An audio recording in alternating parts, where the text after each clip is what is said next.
名プレイヤー、名監督にならないみたいなね、野球とかで言葉ですけど、まさに仕事もそうですよね。俺らっていりますみたいな。自分でやったらいいじゃないですかみたいな。結論ね、両方をバランス取ってうまくないとダメなんですよ。こんにちは。このチャンネルでは今の時代に通用する組織づくり、育成術など役に立つ内容をお話ししています。ぜひチャンネル登録をお願いいたします。今回も宮坂支店長に来てもらいました。よろしくお願いします。はい。今回はできる社員ほど危ない会社崩壊を招く3つの理由というテーマで質問させていただきたいんですけど、よく聞く話で成果を上げてきたメンバーがそのままマネージャーに昇進したりチームを任されたりっていうことあると思うんですけど、成果を残してきてたメンバーがマネージャーになった途端に目立たなくなってしまったりとか、もしくはその組織をうまく回せなくて退職してしまったりとかっていうケースよくあると思うんですけど、理由とかってあるんでしょうか？まあありますよね。うちでもそれもあったもんね。名プレイヤー、名監督にならないみたいなね、野球とかで言葉ですけど、まさに仕事もそうですよね。考えられる理由としては、優秀な人って自分もできるんだからみんなもできるでしょ、俺これだけやってきたんだからお前らもやれよみたいな、こんな感じのスタンスがある人結構いますよね。っていうか僕も昔はやっぱりそういうスタンスとか思考が多少あったんで、必ずしもこれはみんなあると思うんですよ。人間だからそうですよね。俺できたんだからみんなできるでしょみたいな。1個目だからこういうことじゃないですか。俺できたんだからみんなできるでしょみたいな。もうちょっと深掘って言うんだったら、やっぱり何でもやっちゃうね、自分でね。僕もそっちのタイプだからちょっとあんまり声を大にして言えないけど、できるがゆえに自分で何でもやっちゃうから、俺らっていりますみたいな。自分でやったらいいじゃないですかみたいな。なりかねない雰囲気的に。表面上こんなことを露骨に言わなかったとしても、なっちゃう場合がありますよね。一人でやりすぎちゃう。できない人の気持ちわかんないからね。ありがとうございます。逆にその元名プレイヤーだった今のマネージャーが今後成果を出すコツとかがもしあれば教えてもらいたいんですけど。考え方変えなきゃダメですよね。確かに優秀な人は必要ですよと。ですけど、要は一人でできないからチームだったり、できないから会社なわけじゃないですか。自分もそうですけど、社長で自分一人でできるんだったら自分一人でやればいいし、それはできなかったりとか、一人じゃできないから会社を作って集団になってってわけだから、チームも一緒ですよね。人を動かしてっていう時に、自分がチームであれ会社であれトップなんだから、自分ができることがメンバーが同じようにできるかっつったら、まずできないという前提からやらなきゃいけないんですよ。できない前提からそれをいかに上に上げていくか。ある程度会社が大きくなってきたら、規模が大きくなってきたら、自分より優秀な人が役割分担でいろいろ分散されていくだけだから、まず最初はやっぱりマネージャーとしては、プレイヤーとして優秀でマネージャーになったら、自分が10できたとしたら、できない前提でまず考えて、メンバーがね、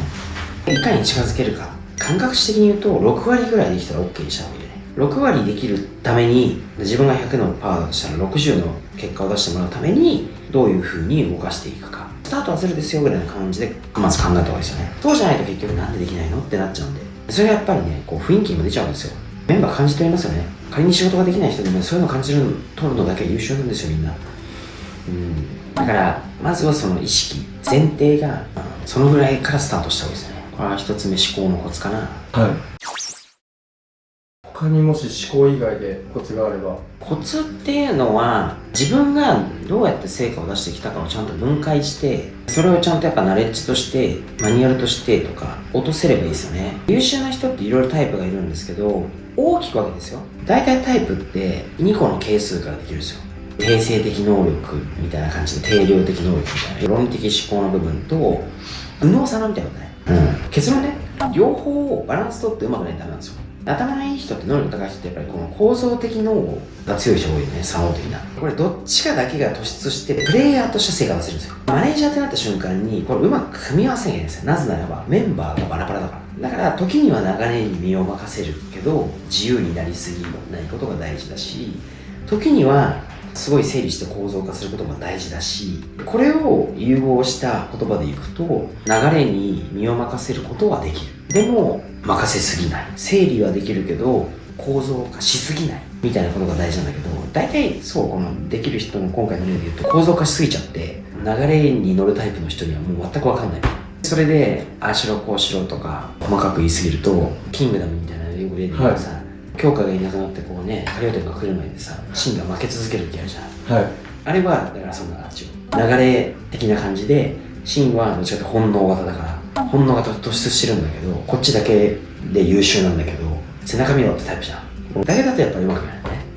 普通のそのできる人って言われる能力が高い、IQ が高いとかって言われる人は、どっちかというとそのこう構造的すぎるから、要は過料点みたいな感じなんだけどね。頭良くてみたいな。でも過料点は戦えないじゃん。戦ってる人の気持ちが分かる部分と分かんない部分あるじゃん。自分やってないから。こっちの言語でいくと伝わんないわけよ。とにかくそう融合がするんだよ。本能型と知略型のプレイヤーとしてはどっちかが秀でてれば優秀になれるわけ。軍師として優秀、戦闘メンバーとして優秀。マネージャーになったら両方組み合わせるとかね、バランスとって。これをかなり意識しなきゃいけないね。ありがとうございます。じゃあ僕は今後まずは自分一人で仕事を抱え込まないこと、いろんなメンバーに配分できる仕事を用意することと、あとはメンバーの個人の適性を見極めて本人たちに合った本人たちが結果を出せるように仕事を配置していくように心がけていきたいと思います。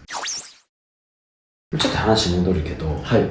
宮坂支店長はどっちかっていうとプレイヤーとして優秀な成果を残しましたけど、これはあなたのタイプ本能型なんですよね。はい、ここに行くと本能型だけだとするじゃん。本能型だけのタイプだとこ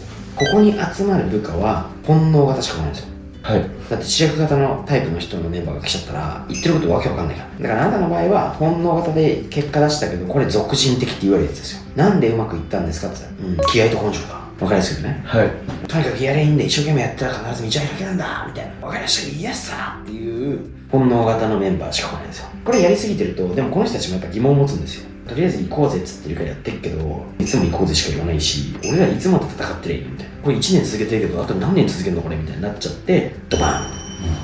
世間一般的に優秀と言われてる人はこう構造的な感じはね、軍師系ね。軍師系の人たちはそういう人を集めるんだけど、大体ここは感情で繋がってたりとかあんましないし、感情仕方だから、感情を2の次3の次になるでしょ。そうすると、その論理だけ人を動かすから、給料が高かったらはい移ります。オンライン勤務じゃないとはいやめますとかね。条件で全部こう紐づいてるわけ。論理で紐づいてるから。いざという時に力出せないからこれ。とにかくどっちのタイプでもプレイヤーとして優秀な可能性があります。どっちかで優秀になったのと、それはマネージャーになった時は必ずそう補完しないといけないですね。ポイントがあるよ。はい、自分が得意なことがこっちじゃん。本能型でしょ。はい、背中を見せてみたいな本能型の強みがあるんだとしたら、その人が無理に知略型をやろうとしても無理があるんでね。はい、弱みを要は補完しなきゃいけないから、弱みを補完するのって強みを伸ばすことよりも100倍大変ぐらい思った方がいい。はい、もちろんゼロじゃダメだよ。こっちを学ぶんだけど、こっちに強い人をちゃんとブレーンに置いた方がいい。だから仮にその能力が優秀で組織崩れないためにするんだ、こっちの人ばっかり集めたら終わるんだよ。こっちもそう伸びない。ちゃんとブレーンとしてこの自分のないところを補完してくれる人を本当は見つけてチーム作りしちゃうね。そしたら別に名プレイヤーでも全然名監督になりますよね。だからいいコーチを持ってくるみたいな話ですよ。見極めが大事ですね。ありがとうございます。確かに自分の事務所にもいろんな個性があるメンバーがいるので、本人たちがどういうのが得意か見極めて適材適所で仕事を任せていきたいと思います。僕は社長もおっしゃった通り本能型なので、